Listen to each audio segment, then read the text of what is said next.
ఈ రోజే డౌన్లోడ్ చేయండి. మీ ఫేవరెట్ షోస్ చూడండి. అంత తీసి పాడేయకురా. ఎంత కాదనుకున్నా ఇప్పుడు తను పెళ్లి కొడుకు తరపు పెద్ద, మన శివ అక్క. తన ఇష్టం లేకుండా శివతో మన పూరి పెళ్లి జరిపించలేం. భూమితో మాట్లాడి శివ పూరిల పెళ్లికి నువ్వే ఒప్పించాలి. అరే నేనేంటి తనను ఒప్పించేది? Who the hell is she? వాళ్ళిద్దరూ ప్రేమించుకున్నారు, మధ్యలో ఉండి నేను పెళ్లి జరిపిస్తాను, అంతే, సింపుల్. అలా అనకు గగన్. అక్కిష్టం లేకుండా ఈ పెళ్లి నేను చేసుకోలేను అని శివ అంటే అంతకంటే పెద్ద అవమానం నీకు మరొకటుండదు. భూమిని ఒప్పించడమే ఉత్తమ మార్గం. అలా అంటావా? అలా అయితే నువ్వే మాట్లాడొచ్చు కదా. ఈ ఇంటిని నడిపిస్తుంది నువ్వు అంటే ఇంటి పెద్దవు కూడా నువ్వే అని అర్థం. నువ్వే అడగాలి గగన్. అంతే అంటావా? అంతే.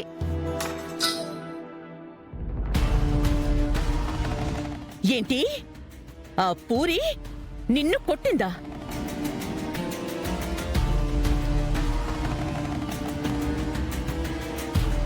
అనవసరంగా అమ్మకి చెప్పాను. ఇప్పుడెంత పెద్ద గొడవుతుందో ఏంటో. బెల్లం కొట్టిన రాయిలా అలా నిలబడ్డావేంటే? కొట్టిందని నాకు చెప్పావుగా. అదే అడిగితే చెప్పవే. వాళ్ళెంత, వాళ్ళ బతుకులెంత, వాళ్ళ కూడా నువ్వు భయపడుతున్నావు బిందు?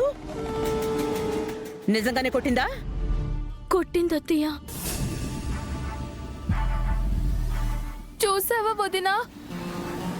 ఆ పూరి అమ్మ శారద మొన్నే నన్ను కొట్టింది. ఈ రోజు కూతురు నా కూతుర్ని కొట్టింది.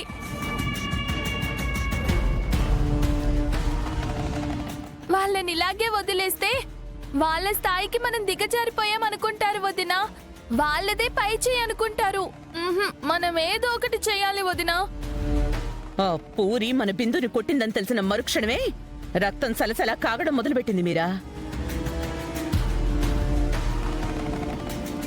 ఈ ఆవేశంలో ఆ పూరి ఇంటికెళ్ళి దాన్ని బయటికి లాక్కొచ్చి మరి 4 తన్నులు తన్నాలనుంది. అపూర్వ గారు, తన్నాలనుంది, చంపేయాలనుంది అని మీరు ఆవేశపడే ముందు అసలు ఏం జరిగింది, ఏం జరిగితే కొట్టేంత వరకు వచ్చిందని తెలుసుకోరా? తెలుసుకోవాలమ్మాయి. కేపీ చెప్తున్నాడు కదా, తెలుసుకుని ఒకవేళ బిందుదే తప్పనుకుంటే మీరు కూడా బిందునే కొట్టాలి. అంతే కదా కేపీ? మీరు కాస్త హద్దులో ఉంటే బాగుంటుందండి. అవునవును, మీరయ్యే మిమ్మల్ని హద్దుల్లో పెట్టుంటే ఈ రోజు మీరు వాళ్ళ వైపు మాట్లాడుండేవారే కాదు. బాగా చెప్పారు అత్తయ్య గారు. ఈయన సపోర్ట్ చూసుకొని వాళ్ళంతకంతకు రెచ్చిపోతున్నారు. అది కాదు మీరా, నేను చెప్పి. కాస్త తగ్గుతావా?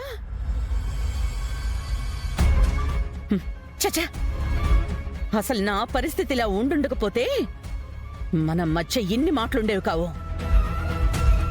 ఇప్పటికే నేను వెళ్ళి వాళ్ళ ఇంటి ముందుండేదాన్ని. నువ్వు వెళ్ళకపోతే ఏంటోదినా? నేనెళ్తాను.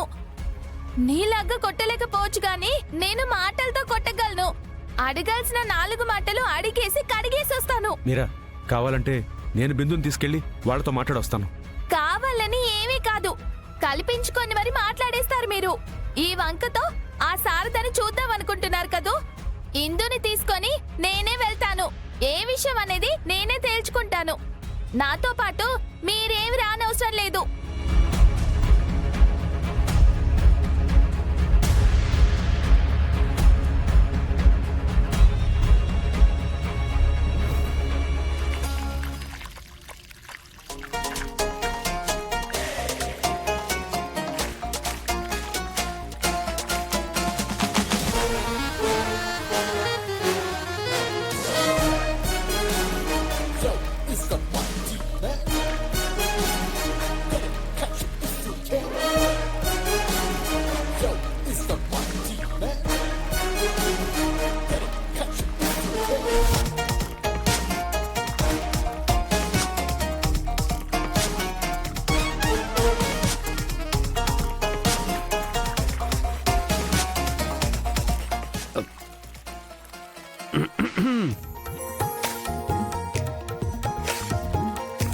ఓహో, శివాపూరిల పెళ్లి గురించి అడగడానికి సార్ వచ్చినట్టున్నారు. ఈయన గారితో ఆడుకోవాలి. ఏంటి బావా, గొంతుకేమైంది? మంచినీళ్ళు తెమ్మంటావా? అవసరం లేదు. యాక్చువల్లీ నీతో కొంచెం మాట్లాడాలి. ఎంత మంచి మాట చెప్పావు బావా. ఎప్పుడు పోట్లాడేవాడు ఇప్పుడు మాట్లాడతావా? మాట్లాడు బావా. ఆ, అదే మన పూరి ఉంది కదా. లేదు బావా, కాలేజ్కి వెళ్ళింది కదా. ఆహా, నేను పూరి గురించి పూరి గురించి అది అయ్యో రామా, అత్తయ్య కాఫీ అడిగింది బావా, ఇవ్వడమే మర్చిపోయాను. వస్తున్నాను అత్తయ్య. ఆ,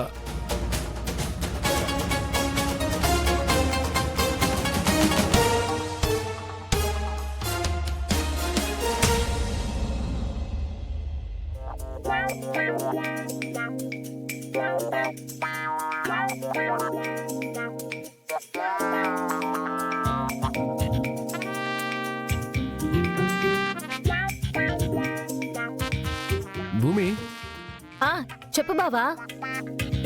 నీతో మాట్లాడాలన్నాను కదా. అన్నావు, అడుగు. అదే మన శివ ఉన్నాడు కదా. వస్తున్నా అత్తయ్య. ఏయ్, ఆ, నీకు కూడా కాఫీ కావాలా బావా? అది కాదు, నేనేం చెప్తున్నానంటే అది వస్తున్నా అత్తయ్య. ఏయ్, అత్తయ్య కాఫీ తీసుకోండి.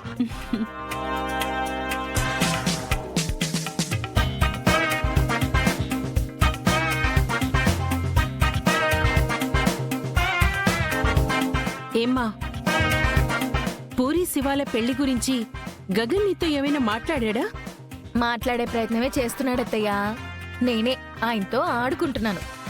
అమ్మా వద్దమ్మా, వాడికి కోపం వస్తుంది. మీ అబ్బాయి గారు నాతో చాలా సార్లు ఆడుకున్నాడు, నాకు కోపం వచ్చింది. ఆయన తిరిగి ప్రేమించాలన్న అవసరం నాది, అందుకే కోపం వచ్చినా ఏం చేయలేకపోయాను. ఇప్పుడు అవసరం ఆయన గారిది, కోపం వస్తే మాత్రం ఏం చేస్తాడత్తయ్యా? అది పాయింటే. భూమి వస్తున్నాడమ్మా. ఇప్పుడు చూడండి, ఆడుకుంటాను.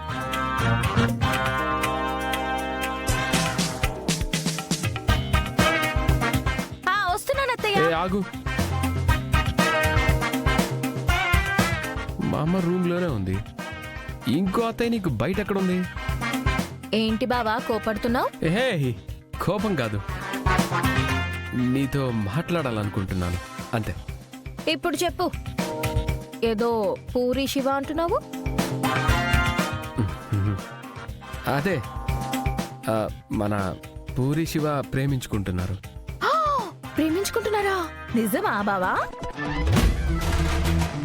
నీకు ప్రేమ అంటే నచ్చదు కదా, మరి వాళ్ళెలా బావా ప్రేమించుకుంటారు?